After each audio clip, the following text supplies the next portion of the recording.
존경하는 국민 여러분, 어찌하여 하늘 아래 이와 같은 일이 일어나고 있겠습니까?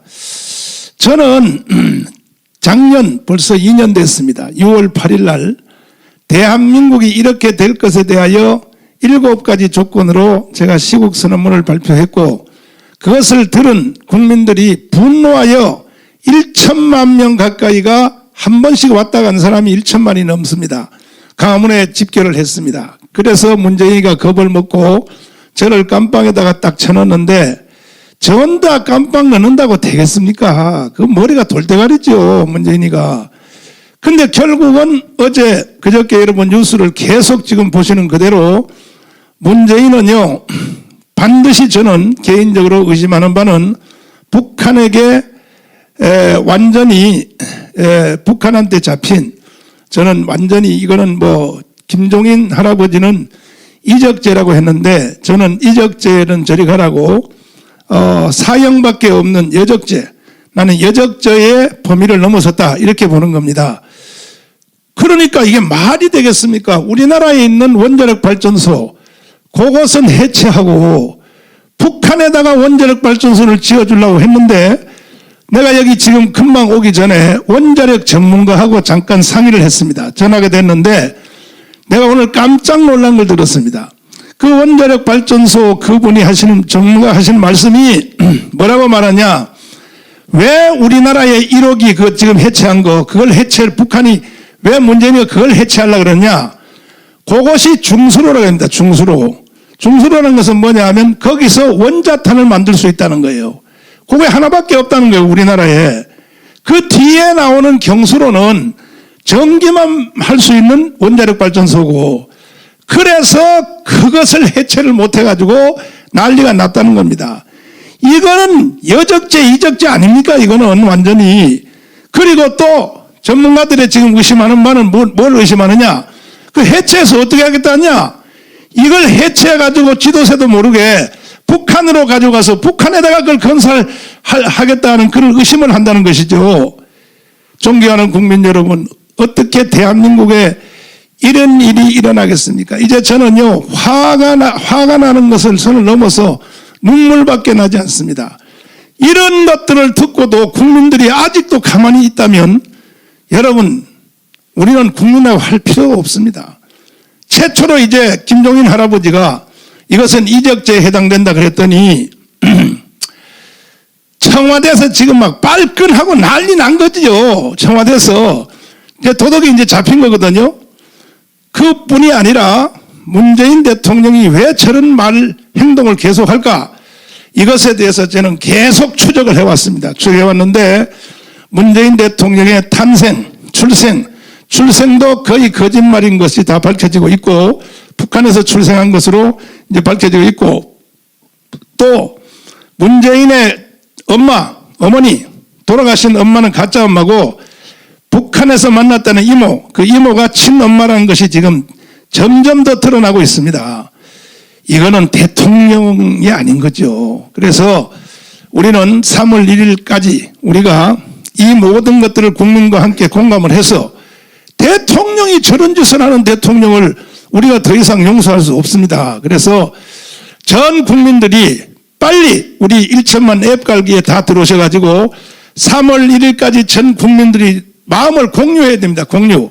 뭐 정강훈 목사 혼자 소리친다고 해서 되는 게 아니라 이와 같은 내용들을 전 국민들이 다 이해하고, 대개문까지도 아하, 우리가 교주로 섬겼던 저 문재인 대통령이 이런 놈이었었구나 하는 것을 대개문까지도 다 알게 해야 됩니다. 알게 해서 3월 1일 날은 반드시 문재인이가 자진 사퇴하든지 아니면 우리는 강제로라도 집행을 해서, 이 시간 마지막으로 제가 윤석열 검찰총장에게 부탁드립니다.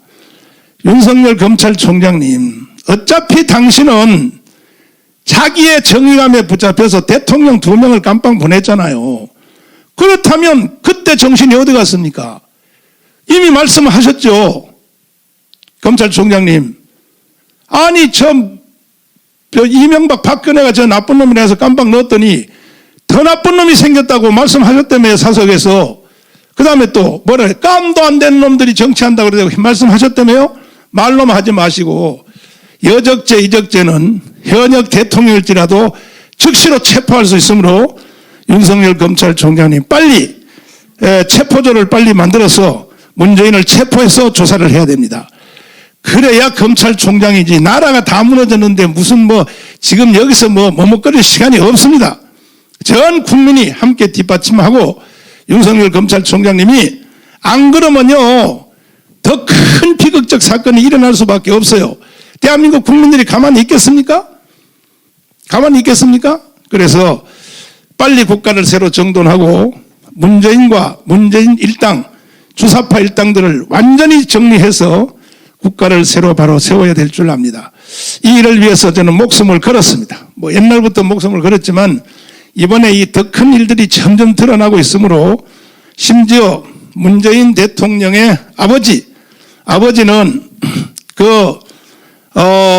흥남부두 철수 때 LST 함정을 타고 왔다. 전부 거짓말로 다 드러났습니다. 아니고 북한군 인민군 장교 대위로서 넘어와서 낙동강 전투에서 체포됐습니다. 체포됐는데 그 체포한 분이 지금 살아있어서 그분이 증언을 해주고 계시고 이번 주에 내가 그분을 직접 만나려고 합니다. 그래서 이젠 비밀이 없어요. 비밀이. 근데 문재인이가 얼마나 거짓말했습니까? 자기 아버지는 뭐 미국 가서도 그 뭐 흥남부도 거기서 뭐 철수할 때 뭐 아이고 이런 대통령이 돼가지고 이런 나쁜 놈이 어디 있어? 이거 거짓말해도 유분수죠. 이제 다 드러났습니다. 이제 모든 것이 다 드러났어. 만약에 청와대에서 비서들 중에 지금도 이 방송 듣고 있겠지만은 뭐 반드시 뭐 들으라고 말 안 해도 듣고 있는 줄 압니다만은 당신들이 만약 아니라면 나오세요. 일로 나와서 여기서 증명하십시오. 지금 내가 한 말에 대해서 문재인 아버지가 6.25 때 대위로서 와서 낙동강 전투에서 생포됐고 그것도 학도병 3명에게 체포돼가지고 1명도 아닙니다. 3명에게 체포가 됐는데 그 후에 이루어진 모든 건 다 거짓말이니까 그래서 여러분 청와대에서 만약에 여기 대해서 반론이 있으면 일로 오시라고요. 아니면 내가 청와대 오라 그러면 내가 갈 테니까 가서 증명하기를 바랍니다. 존경하는 국민 여러분, 이제는 국가가 소용돌이 치고 있습니다. 건국 후 70년 만에 이와 같은 일이 전에는 없었어요. 큰과 적은 일이 많이 있었지만 대통령이 북한에게 붙잡혀가지고 이따위 짓을 하는 예가 있었습니까? 과거에? 그래서 우리는 반드시 끝장을 내려고 합니다. 감사합니다.